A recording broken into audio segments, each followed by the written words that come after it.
आखिरकार वही होता हुआ नजर आ रहा है जिस बात का डर था। खबर आपको बताऊं उससे पहले आपसे एक सवाल पूछना चाहता हूं। आप में से कितने लोगों को यकीन है कि मोदी सरकार, बीजेपी सरकार जो कहती है वो करती है? सरकार के ऊपर आपको कितना यकीन है? 10 में से सरकार पर भरोसे को आप कितना नंबर देंगे? 8 नंबर, 7 नंबर, 4 नंबर, 3 नंबर, कितने नंबर देंगे कि आपको सरकार पर भरोसा है? 10 on 10, 10 में से 10 आपको सरकार पर भरोसा है, या 10 में से 2, 10 में से 4? आप बताइए नीचे कमेंट सेक्शन में। अब मैं आपको खबर बताता हूं। कोकरोच जनता पार्टी की तरफ से कहा गया है कि हम फिर से धरने पर बैठ जाएंगे, फिर से। और ये बाकायदा कोकरोच जनता पार्टी के दो प्रवक्ता सौरव दास और आशुतोष रांका, इन दोनों ने इस बात को कहा है कि हम फिर से धरने पर बैठ जाएंगे। और इसकी वजह क्या है? इसकी वजह है कि सरकार अपनी बात से मुकर रही है, सरकार अपनी बात से पलट रही है। सरकार ने कहा था, जिसमें जेपी नड्डा और जितेंद्र सिंह थे, ये दो केंद्रीय मंत्रियों के साथ में लगातार बैठक हुई, फिर ऐलान हुआ, सारी बातें हुई, प्रोटेस्ट खत्म करवाया गया, और अब बाकायदा पोस्टर निकल रहे हैं, बाकायदा तस्वीरें छापी जा रही हैं, बाकायदा खबरें यह भी सामने आ रही कि कुछ स्टूडेंट्स को पुलिस ने डिटेन किया है। और नेहा बोरा, जो कि खुद भूख हड़ताल पर बैठी थी, वो पटना पहुंच गई है, विधायकों से, सांसदों से, पुलिस कमिश्नर से, उन सब से मुलाकात कर रही है। ये क्यों हो रहा है? ये इसलिए हो रहा है कि 3 बातें, 3 मांगे थी सीजेपी की, कोकरोच जनता पार्टी की सरकार से। पहला, धर्मेंद्र प्रधान का इस्तीफा हो। दूसरा, जितने मुकदमे दर्ज किए गए हैं उनको वापस लिया जाए। और तीसरा, जिन्होंने अपनी जान दे दी उनको मुआवजा मिले। लेकिन जो दूसरा वादा है मुकदमे वापस लेने का, ये तस्वीर आप देखिए, ये बाकायदा तस्वीरें छप रही है, बाकायदा ये तस्वीरें छप रही हैं। और इन तस्वीरों के जरिए जो है वो कहा जा रहा है कि ये उपद्रवी तत्व जो है वो शामिल थे, और असामाजिक तत्वों का नाम दिया गया है। बाकायदा इनकी तस्वीरें वो छपी हैं, और बाकायदा ये भी कहा गया है कि इनके बारे में सूचना वो इस नंबर पर दीजिए, और ये पटना जिला प्रशासन द्वारा जनहित जो है वो जारी किया गया है, जिसमें तस्वीरें जो छपी है।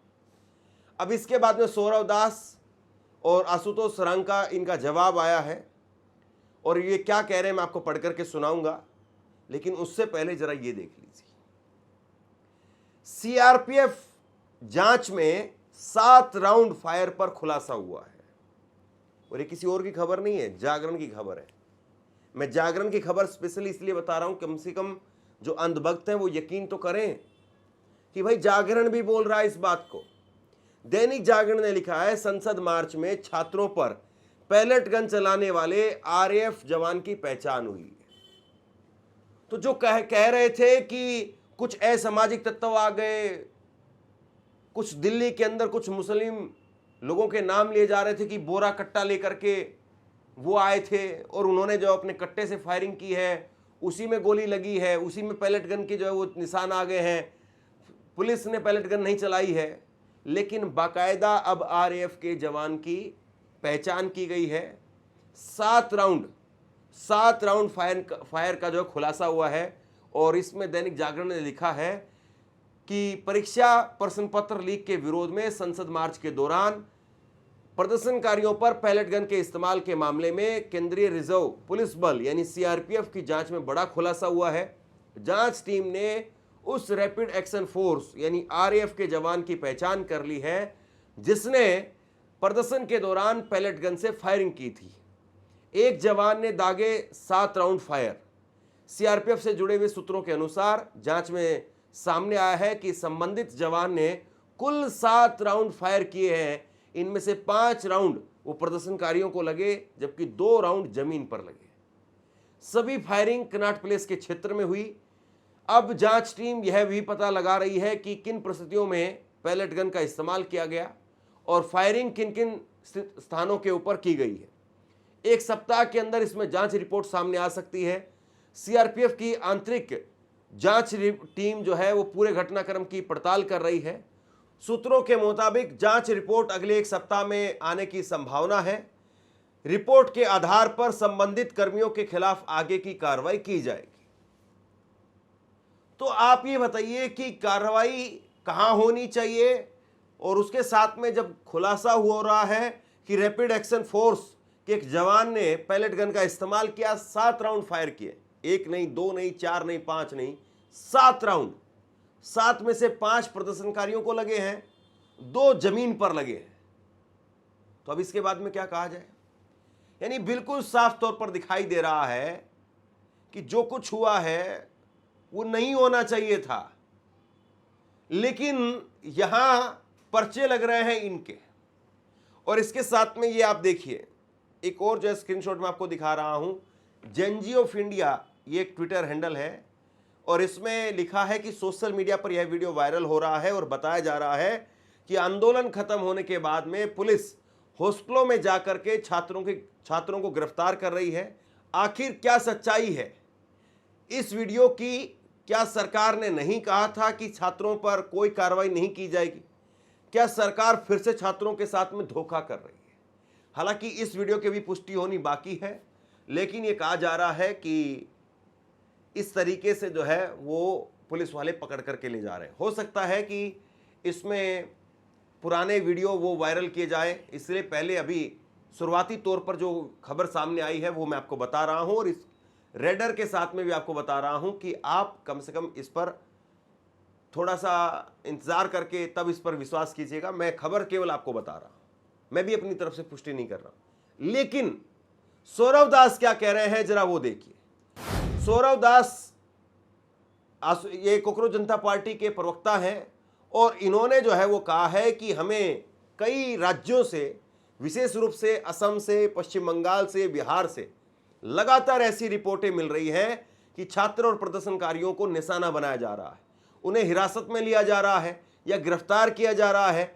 इन खबरों को लेकर के हम गहरी चिंता व्यक्त करते हैं। कॉकरोच जनता पार्टी ने अपना देशव्यापी आंदोलन केवल तब वापस लिया जब भारत सरकार ने हमें यह आश्वासन दिया कि किसी भी प्रदर्शनकारी के खिलाफ अभी या भविष्य में किसी भी बीजेपी या एनडीए शासित राज्य में कोई दंडात्मक कार्रवाई नहीं की जाएगी।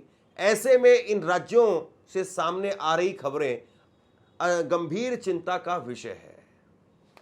ये खुद बता रहे हैं कि भाई भारत सरकार, उसकी तरफ से हमें आश्वासन दिया गया था कि किसी भी बीजेपी शासित डबल इंजन की सरकार में हम कोई कार्रवाई नहीं करेंगे। लेकिन असम बीजेपी डबल इंजन की सरकार है, पश्चिम बंगाल में बीजेपी डबल इंजन की सरकार है, बिहार में बीजेपी डबल इंजन की सरकार है, और तीनों जगह पर बीजेपी के मुख्यमंत्री हैं, तीनों जगह पर कार्रवाई हो रही है। इसके अलावा जो है वो आप ये स्क्रीनशॉट देखिए, ये आशुतोष रांका, उन्होंने जो है वो एक लंबा चौड़ा जवाब भेजा है और कहा है कि नड्डा जी और जितेंद्र सिंह जी, हम प्रदर्शनकारियों के खिलाफ कोई भी पुलिस कार्रवाई नहीं करने के संबंध में समझौते का पूरी तरह से उल्लंघन देख रहे हैं। बिहार और बंगाल में सैकड़ों छात्रों को गिरफ्तार किया गया, दिल्ली और अन्य राज्यों में सैकड़ों छात्रों की निगरानी की जा रही है, उनका उत्पीड़न हो रहा है, और दिल्ली में लॉजिस्टिक के साथ में प्रदर्शनकारियों का समर्थन करने वाले लोगों को हिरासत में लेने की कई रिपोर्ट सामने आई है। हम मांग करते हैं कि प्रदर्शनकारियों के खिलाफ सभी एफआईआर तुरंत वापस ली जाए, छात्रों को रिहा किया जाए, और भाजपा और उससे संबंधित राज्यों में दिल्ली पुलिस पर या केंद्रीय जांच एजेंसियां, उन पुलिस के द्वारा हमारे समझौते के अनुरूप भविष्य में कोई भी प्राथमिकी दर्ज नहीं की जाए। इसके विफल होने पर हमें फिर से विरोध प्रदर्शन करने के लिए हम मजबूर होंगे, और हम यह भी मांग करते हैं कि कानूनी मामलों के बारे में लिखित समझौते को कल तक हमारे साथ में साझा किया जाए।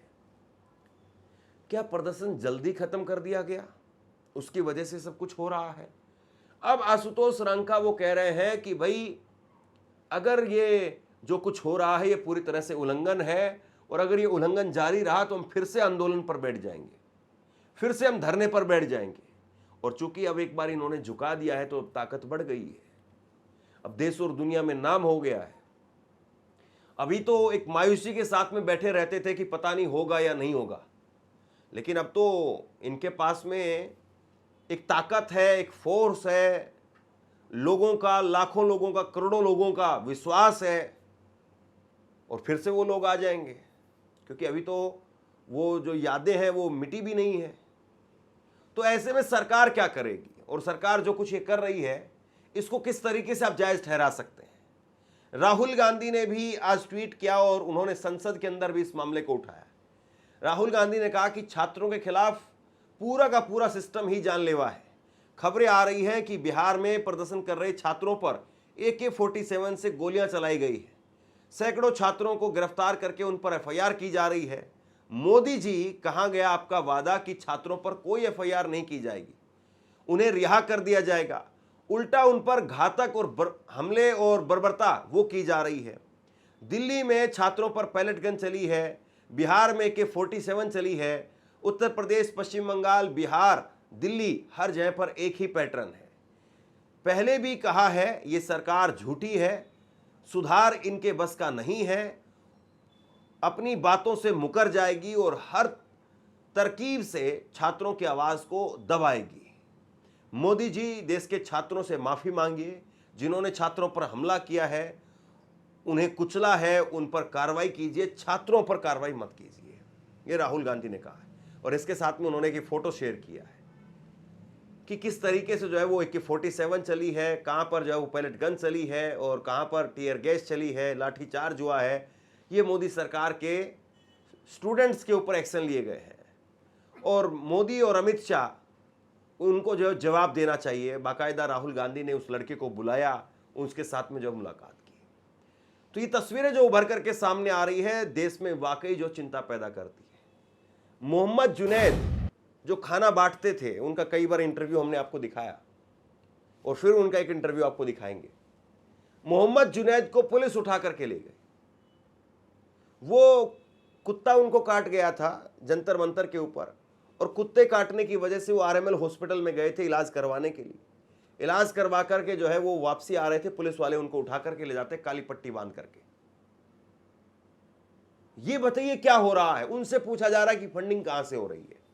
अरे डिजिटल इंडिया आपके पास है, वहां पर सैकड़ों कैमरे लगे हुए हैं, हजारों पुलिसकर्मी वहां पर हैं, और आप एक मामूली सी आदमी से पूछ रहे फंडिंग कहां से हो रही है? तो आपका LIU जो है वो चटनी चाटने के लिए बना है क्या? या तो आप सीधे तौर पर उसे गिरफ्तार करते, या फिर आप इस तरीके से किसी को उठा करके कैसे लेकर के जा सकते हैं? अगर आपके पास में कोई इनपुट था तो आप उसको गिरफ्तार करते, अगर आपको उससे पूछताछ करनी थी तो आप उसको दिल्ली पार्लियामेंट स्ट्रीट थाने में लेकर के आते। लेकिन उन्होंने बताया, जुनैद ने, कि उनको आंख पर पट्टी बांध करके देहरादून लेकर के चले गए। कमाल है साहब, कमाल है। ये काम करने का सरकार का तरीका है, ये रवैया है। तो बहरहाल अभी जो कुछ हो रहा है देखना बाकी है कि किस तरीके से चीजें कहां तक जाएंगी। एक खबर और देखिए आप, ये CJP प्रोटेस्ट में व्हाट्सएप ग्रुप बनाने वाले 3 मुस्लिम युवकों को गिरफ्तार कर लिया गया है, और ये मामला असम के लखीमपुर खीरी का बताया जा रहा है, जिसमें 3 मुस्लिम युवक हैं, जिसका नाम है अशरफुल इस्लाम, मंजूर रहमान और अब्दुल कोसेम। ये इनके 3 नाम हैं, और इनको जो है वो गिरफ्तार कर लिया गया है। इनको पुलिस ने उठाया है, डिटेन किया है। कमाल है, मतलब व्हाट्सएप ग्रुप बनाने पर। और व्हाट्सएप ग्रुप क्यों नहीं बनते हैं? बहुत सारे व्हाट्सएप ग्रुप बनते हैं, अगर कुछ सोशल मीडिया पर चल रहा है, कुछ करंट में चल रहा है तो वो बनता है। तो अब देखने वाली बात यह है कि सरकार की कार्रवाई रुकती है, या फिर छात्र एक बार फिर से, स्टूडेंट एक बार फिर से वो जंतर मंतर कूच करेंगे। आप क्या सोचते हैं? नीचे कमेंट सेक्शन में लिख करके जरूर बताइए। इस वीडियो को लाइक कीजिए और चैनल को सब्सक्राइब जरूर कीजिए। शुक्रिया, थैंक यू।